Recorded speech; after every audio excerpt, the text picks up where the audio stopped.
So I just want to say how this happened. Andrew Keene said, you've got a couple companies, will you come and talk about the companies? Which I'm very happy to do because they both fit the same model, cash flow with high alpha exploration models.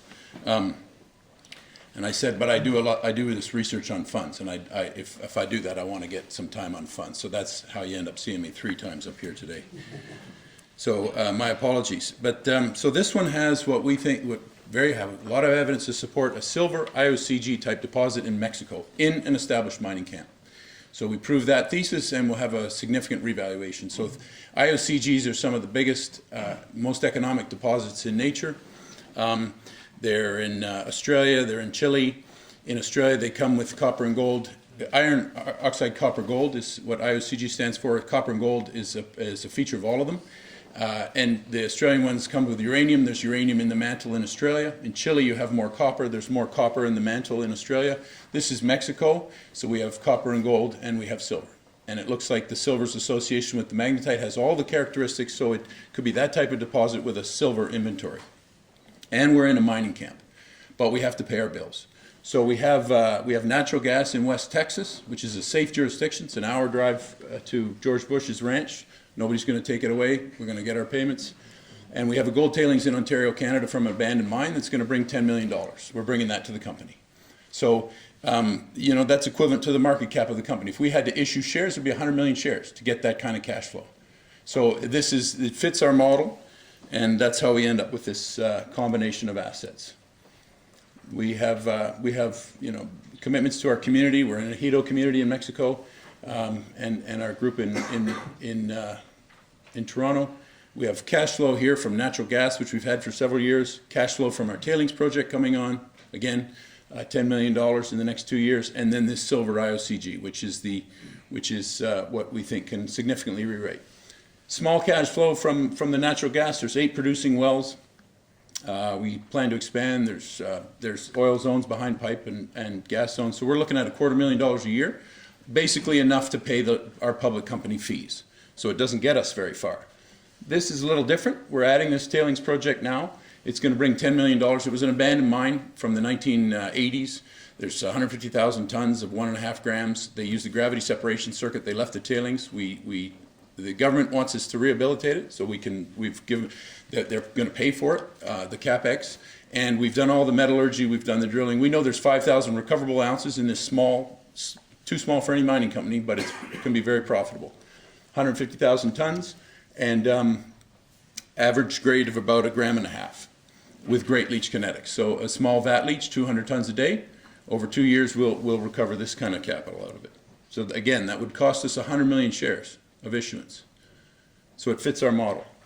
But this is the IOCG in Mexico, and there's a history about this, but it was first called by one of the leading experts in IOCG in 2006, Dr. Murray Hitzman, head of economic geology, Colorado School of Mines, visited this area, said there's IOCG here, but I can't see it. He was on Constellation Copper's ground, which is just to the southwest. He said, when you find magnetite, you'll find the core. So we got this report. It was written in 2006.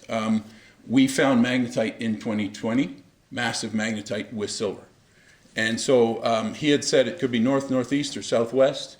That was Constellation Copper. Another one was Red Tiger. All of this has been taken up by mining companies now. A Cisco, which is a big name, and then Barksdale. So it's a camp. We're in the middle of the camp. We were there before them, but we also have what we think is the core, the genesis for all the copper and gold, and the intrusive plug that created this, and it's silver dominant, our piece of it. And there's lots of different signals if you're highly technical. The silver comes in the form of silver halides, which is chlorine, fluorine, bromine, iodine, which is totally uncommon for silver deposits, but is a characteristic if it comes from the mantle, from deep with a magnetite. So that's a major indication. We're not getting 10, 15%, we're getting 80, 90% of silver halides. And we're getting bonanza grades of silver with magnetite. So, and all the characteristics, pewtoronite's another indicator that we have. This is the Wikipedia definition for IOCGs. Important, highly valuable concentrations of gold. Ore bodies range from 10 million tons to 4 billion tons. They're big, valuable deposits if you can find them. Olympic Dam, Ernest Henry, Candelaria, Sosego. I mean, they would get names, they're economic, they make a lot of money. This is the trend. Osisko development is all the blue. The Barksdale is the pink. Two other public companies. There's a 10-kilometer copper gold trend, but that's us ground in between it all. But up there is where we have our what we know as the IOCG. Well, this is the core genesis of all the copper gold. And our metal inventory is silver. We get copper and gold, but majorly silver associated with magnetite. And this is why. So there's a 1,000 meter long magnetic high, 800 meters wide. It's loaded with silver on the east.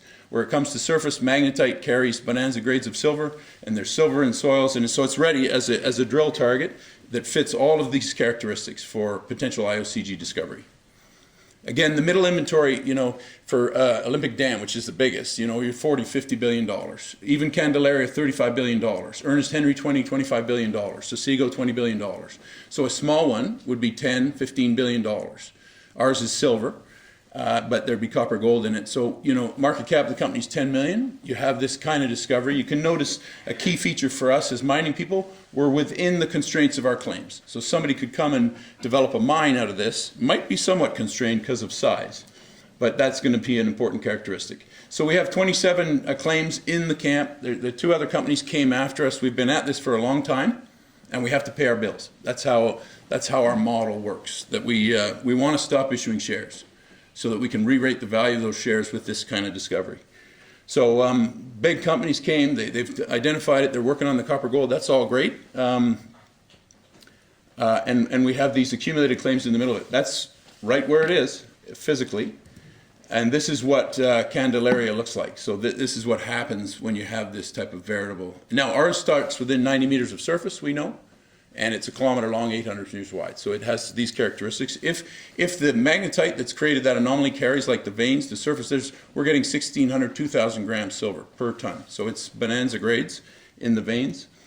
Our conclusions are it's an IOCG ready for drilling, but we're not drilling it until next year, March, April, because we're putting this cash flow, we're bringing the $10 million. Rather than issue 100 million shares for exploration, we're going to get it out of a tailings project, 4-hour drive from Toronto in Ontario, safe jurisdiction, and we can execute on it, so it'll save us a significant dilution issue.